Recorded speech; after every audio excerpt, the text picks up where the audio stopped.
Sir Mike Biag from Crypto Belize. Sir Mike, hello, how are you? Hello, hi, GM! Ayan. Sabay. Na-surprise kayo. GM! Sinong late? Okay na yan, Sir Mike. Alright, Sir Mike, excited na kami, ladies and gentlemen, Sir Mike Biag.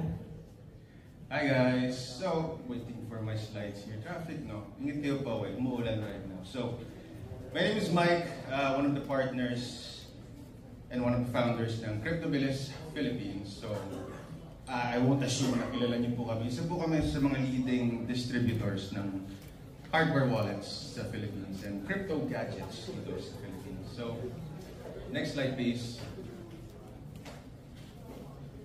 Ang haba ng story ni Crypto Belize, right? But the TLDR is that